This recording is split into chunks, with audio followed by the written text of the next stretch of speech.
ہوئے مذہبی تقسیم کو پھر قوارنہ تقسیم کو رد کر کے ہمارے عوام کو جوڑ کے رکھا.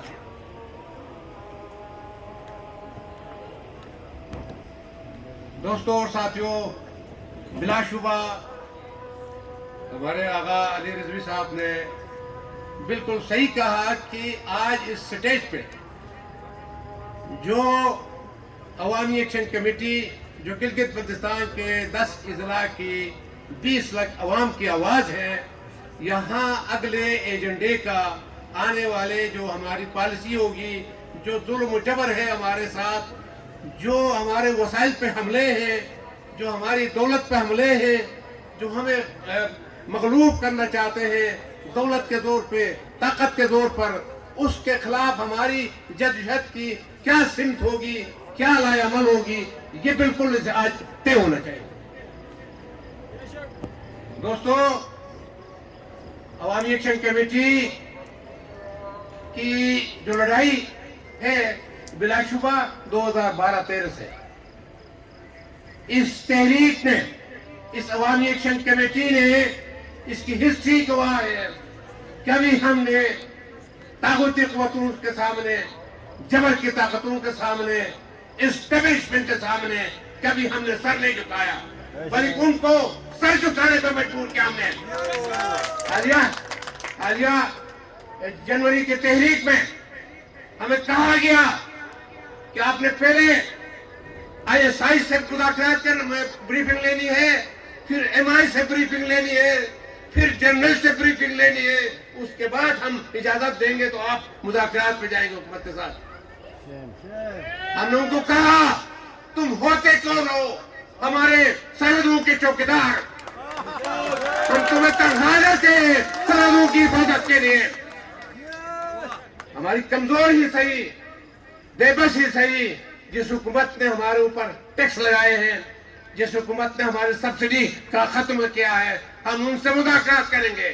ان کا گلا دبانا ہے، ان کے ساتھ نرمی سے بات کرنا ہے، ان کا کان مروڑنا ہے، دم مروڑنا ہے، گلا دبانا ہے، ہم ان سے ہی کریں گے. تم سے کوئی مذاکرات نہیں کریں گے.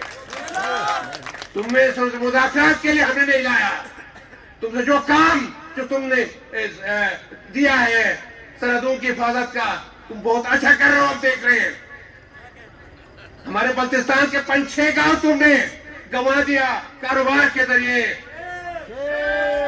ہمارا کرگل کا محاذ تم نے ضائع کیا، ہمارے کافر پاٹ، سیاچن، اور اس کے سے پہلے چائنا کو تم نے ہمارے 2000 بربمی لے لیا، تمہارے جنرل نے دے دیا 1960 میں. یہ تمہاری کسی کی جہیز مایا ہوا تھا. تم نے ہمارے علاقے کو ایک مشق ستم بنایا ہے اپنے کاروبار کے لیے، اپنے معاشی مفادات کے لیے. ہم تمہیں اس کی اب اجازت نہیں دے سکتے. جو گرین کارڈ ٹورزم کے تحت جو معاہدہ کیا ہے اس کمپنی کے ساتھ، وہ خاکی کمپنی ہے، وہ فوجی کمپنی ہے. ہمیں پتا ہے، عام آدمی بھی سمجھتا ہے. جس حکومت نے کیا ہے اس حکومت کو، گلبرگ کی حکومت کو ہم بتانا چاہتے ہیں تم نے بہت بڑی قوم سے غداری کی ہے. اب بھی وقت ہے کہ اس معاہدے کو ختم کرو. نہیں کہہ سکتے ہو تو استعفیٰ دے دو. اب تم اس خطے پہ، خطے کے عوام پہ حکومت کرنے کا، راج کرنے کا، عوام کا مینڈیٹ تم کھو چکے ہو. عوام سے غداری کی ہے تم نے، 20 لاکھ عوام سے غداری کی ہے. ان کے وسائل کو تم نے ایک خاکی کمپنی کے حوالے کیا ہے، ان کی دولت کو ان کے حوالے کیا ہے. اس خطے پہ جو ان کی مداخلت ہے اس کو اجازت دے دی ہے. یہ مینڈیٹ تمہیں کس نے دیا تھا؟ جو گورننس آرڈر ہے جس کے تحت تم نے حلف لیا ہوا ہے، اس گورننس آرڈر میں یہ اختیار ہی نہیں ہے تمہارے پاس. وہ آرڈر ہے، ایگزیکٹو آرڈر ہے.